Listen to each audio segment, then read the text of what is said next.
Alright guys, I believe I have located this item, and it's right there. Let me back this out and do this.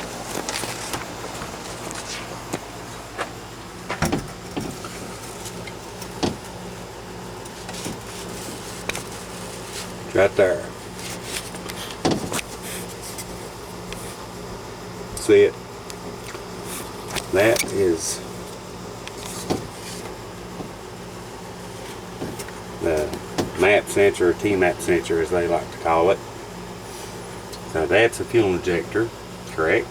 Okay. And you got a sensor on the bottom of this. This is the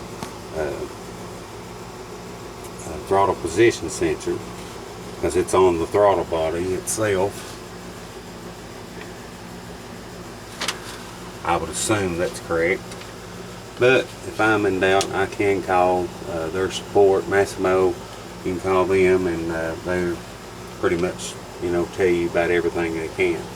But anyway, let's. I just like reading through the directions, locating what we're supposed to be doing, then proceeding on through the directions. That way, I know a little bit about what we're getting ready to do. So next, step 2.